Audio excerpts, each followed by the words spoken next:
Hello, everyone, and welcome to the Pash On Podcast. Let's get started with your host, Brian Pash. Hi, this is Brian Pash, and welcome to another podcast interview with industry leaders and influencers. Today, I'm welcoming back my good friend, Ryan Austin. He's the EVP of Gubagoo. And Ryan, welcome back to the show. Brian, it's a pleasure to be here. Thanks for having me. So, it's been an interesting start of the year. Inventory levels for some dealers are getting back to normal. MSRP plus pricing is fading quickly, but we're still in a strange time on supply and demand, used car pricing. And well, now that people are getting back to normal business operations, I'm really interested to know about this kind of next phase of modern retailing, a connected retail experience. So let's start, Ryan, with this. You and I have covered the rise of Gubagoo from a messaging platform to a messaging and retail assistance program to now a fully functional transactional platform. Where are we in the total evolution of a seamless retail experience? Are we in the second quarter, the third quarter? Or are we in the fourth quarter of being able to deliver on the promise of a fully executable deal online? Yeah, sure. So when I think of the evolution of digital retailing, I think of phase one, which was, the last few years of standing up these modern retailing tools. And what they were doing was they were really providing a super lead, right? The customer, which was a much better experience for the customer. The customer was able to calculate a payment online, do their trade, select some F&I products, do a credit app, and then, save some time in the dealership, but not able to transact. That phase, I believe, is over, which I call phase one. We are now in phase two of digital retailing, which is making these tools fully transactional online and in store, and implementing those tools and those experiences in store so that what the customer sees online, the experience they have online is the same as they have in store. And that now requires some new problems to be solved. Those problems are things like effective credit decisioning inside the tool so that a customer can get a credit decision within, 15 to 30 seconds from the best lenders. And that requires working with all the lenders, individually to optimize those decisions. A second big problem that needs to be solved is e-contracting and making sure that a customer can effectively sign their deal jacket in flow in that tool and have it be a fully fundable deal that gets funded near instantly for the dealership. So that's the difference between e-contracting and e-signature. We can get more into that, but I think that's really where we are. We need to make these tools fully transactional, and that's a different set of problems than we solved over the last few years during phase one of digital retailing. So it's an exciting time. Brian, let's jump into that difference between e-signature versus e-contracting. What I'm hearing is that, hey, we may have some products or platforms that allow someone to do electronic signature, but they're still waiting for or must do some other offline signing to actually contract the deal. Am I understanding that right? That let's set the context. What's the challenge of really implementing e-contracting within the workflow versus outside of it? Sure. So let's talk about what e-signature is and what e-contracting is. So e-signature is really a PDF with a JPEG signature on it, right? It's what you would think of as traditional kind of DocuSign experience that we built a couple of years ago in Flow in digital retailing. What the problem with that is that not all lenders will accept that. Two, it ends up not being it's not an authoritative copy of the contract. So what that means is the dealership ends up, having to get that, the customer signs, dealership has to get that PDF to the lender, and that could take days, weeks, whatever, before they get funded. Now, what happens with e-contracting is there is a process in the background when the customer, when the deal jacket gets generated, where there's a handshake between the service provider and the lender with that contract. It gets sent to all the deal parameters, get sent to the lender. The lender says, yep, okay. And this is all happening in the background. This contract looks good. Then the e-contract file gets generated, customer signs, dealer signs, and that contract gets vaulted. And there's an authoritative copy of that contract with the lender or with a custodian, whereby that lender funds that contract, depending on the lender's policies and so forth, near instantly or super fast. So that money goes into the dealer's bank account near instantly. So we need to get to e-contracting to have a proper and effective process for the dealer, the customer, and the lenders. Yeah, that makes sense. And I know that, early on, as you mentioned, phase one, we knew that the digital retailing software wasn't transactional, but now more and more we're hearing people say, no, we've worked out some of the kinks. And one of the key differences here, Ryan, especially for your platform, with the acquisition of your company by Reynolds, that gave you access to desking, a single calc engine. So now, where in the past, Gubagoo would be pushing a deal into some other desking tool to complete, now with desking and integrated F&I menus, the dealer and the consumer can be staying in that same visual experience, that same calc engine, that same display of F&I bundles and packages. That has to make a big improvement in the customer experience. What are you hearing from the field? Yeah, for sure. So there's a few points you mentioned in there, which we can dig into. Firstly, on the single calc engine. So what we've done, and this was a big thesis around the acquisition of Gubagoo by Reynolds, was integrating with the deep expertise and resource pool of Reynolds. The first being their ability to calculate a deal. So the problem with a lot of the tools out there in digital retailing is that they don't have control over their payment calculation engine, and that's rates, residuals, incentives, and so forth, as well as the algorithms that calc the deal. And so they don't have control over them, and they're not using the same calc engine as desking, as the DMS in the store, and so forth. So the problem that creates is, and this happens all the time with digital retailing, is that a customer is getting a payment online through digital retailing. They come into the store and that payment is off. The payment in the store, the dealership sees, well, how do I back into this payment now? Because my desking tool, which is not connected to digital retailing, is telling me that the payment is $50 a month higher or $100 a month higher. And now what you've done is you've lost trust with the customer, right? Because the payment is off, and there's nothing worse than that. And once you lose trust with the customer, then you're going to, potentially lose that customer's business on service and buying more vehicles and so forth, and just creates a mess of an experience. So by taking control of that and using the same calc engine that the Reynolds DMS uses, that we control, we're able to solve for that problem.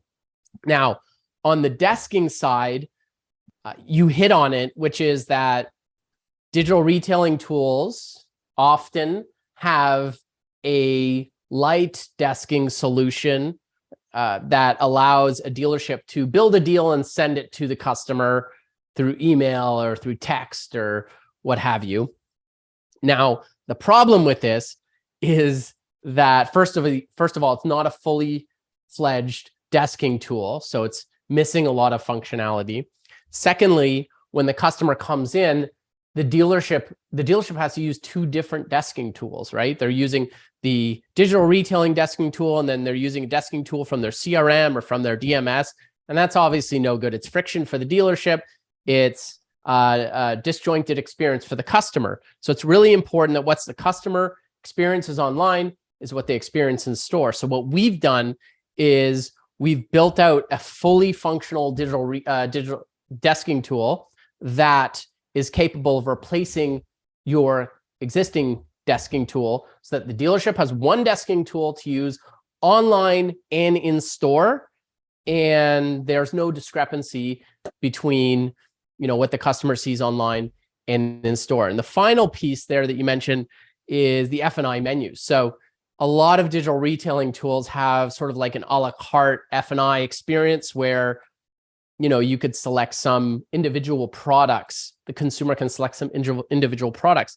The problem with that is that a lot of stores out there use bundles to make it easier for the customer to select the products that work for them, as well as, increase F&I revenue.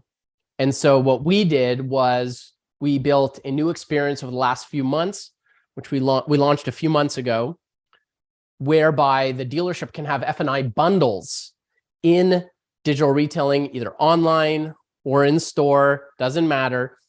They can have bundles, good, better, best, that are a collection of products that they select. And the customer can also have a la carte. So if they want to select individual products, they can.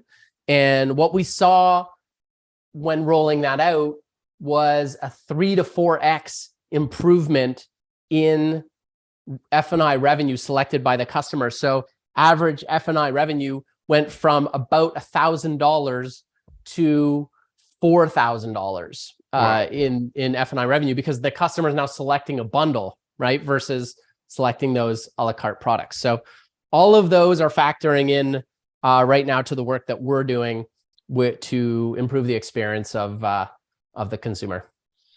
That's amazing. And when you think of what just a repackaging can do, right? Reframing the experience into bundles, it really makes you wonder what other areas of the sales process could be completely transformed if it was reimagined. Where else do you see the virtual retailing platform? I mean, we've talked about how this may also expand into service in the future. Where else are you seeing opportunities for your tech platform to create a seamless experience outside the typical buying a car? Yeah. I'd say the first thing that comes to mind is, something that we've been talking about for 5 or 6 years, which is that a lot of dealers still aren't staffing their online showroom, and they are relying solely on the managed chat providers to communicate with their customers. There is a need to have managed chat for sure, to make sure that customers are always attended to. But 60 to 70% of dealers out there, I'll tell you right now, are not having their product experts, their BDC reps in the store communicate with their customers. So I think that that's a huge opportunity. The second thing that comes to mind is really around customer lifecycle. I think that these digital retailing tools are going to evolve to integrate with the customer lifecycle, so that things like equity mining, upsell, getting the customer back in for service. I think that there's a lot of meat on that bone to vehicle acquisition and all these things. There's a lot of meat on that bone to reimagine those experiences as well. And the final thing I'll say is that there's still a disconnect between CRM, messaging, and digital retailing. And I think that these things need to come together more fully in order to deliver the optimal experience for both the dealership, who's using multiple tools in order to, move the customer through the journey, but also for the consumer, who can have a disjointed experience by the fact that the dealership is using all those different disparate tools. So let's chat about the challenges going forward in the marketplace. We've been seeing some OEMs, Ryan, pick a single tool, moving away from dealer choice. We've seen this go back and forth. I still think it's a relevant topic. There are some very passionate folks on your team in the development side and in other platforms that really believe dealer choice is important. Of course, the dealer groups that you work with feel the same way. So talk to me a little bit about the conversations that you're seeing, and or for OEMs who are listening, why is protecting dealer choice so important? If we're only in the second phase, it's tough to say anybody is a clear winner. So why wouldn't we allow the best products to continue to evolve? What's your thoughts on that? Yeah, a couple things. One, obviously, there's been a move toward more consolidation of dealerships. So we have more dealer groups than ever, right? 10 store groups, 20 store groups, 50, 100 store groups. And one of the most prominent arguments there, which I think is salient, is as a dealer group, I need to be able to unify and have a consistent experience across my group so that I can have consistent training for my whole company and so forth, and not have 8 different tools that I need to train and build processes around, right? I mean, we don't need to look at how we kind of got here, where, franchises, you look at franchise businesses outside of automotive, and probably they are using the same tool, and McDonald's can mandate what a franchisee uses, but this just isn't the same situation, right? I've heard that argument as well. But so we're here now, and a huge group can't have those, 8 tools. It's just not effective or efficient or fair for them. So I think that that's one of the most, most important arguments. The second thing is really curtailing competition, as you mentioned, of letting innovation happen and letting the best providers win and proliferate, versus picking a horse and really, I think, curtailing competition. So I think that the solution to me would be I understand where the OEMs are coming from, right? They want to have the best experience for their customers, and they want to have some say and control over that experience. I totally get that.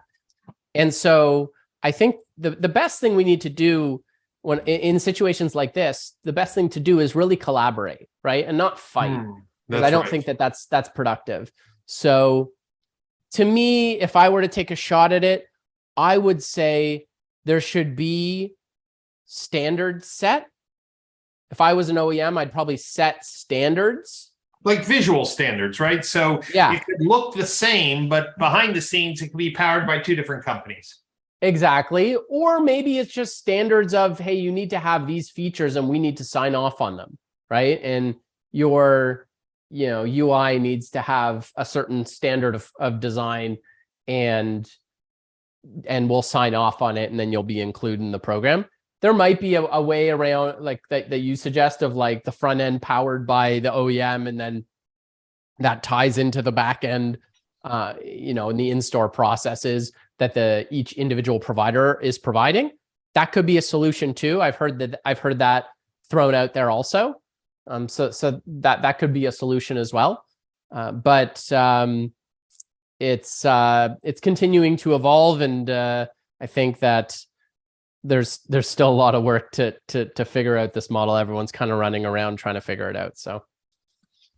One last thing, as we look at the landscape, we have the DMSC conference coming up in Austin. We're going to be talking about a number of topics, GA4 and the unification of that. And I know Gubagoo is supporting the Automotive Standards Council specification. And we're going to be talking about customer data platforms, CDPs, and how accurate data can power better retail experiences. I was wondering, when someone comes to a dealer's website, more and more of these identity resolution tools associated with CDPs are going to be present. They're going to be able to signal to you that this is a returning customer, that this person has already purchased a car, maybe is always leasing. Do you see anything on the horizon that would indicate that enhancing your connected retail platform that would be able to connect online into the CDP to create a personalized experience is something that could be on the roadmap, something that your team could embrace? Sure, absolutely. I mean, if there are open, APIs at scale for us to know more about that customer when they land on the site, we would for sure want to be leveraging that in order to build more personalized experiences for that customer. On the other side of that, I mean, we have a lot of that data for Reynolds customers. So that, and you mentioned the roadmap. So we are working on, centralizing that customer data so that all of our applications across the Reynolds ecosystem can leverage it and understand more about that customer when they land on the website, when they come into the store, when they're in a chat, when they're in virtual retailing, when they, start their service booking experience, all that stuff.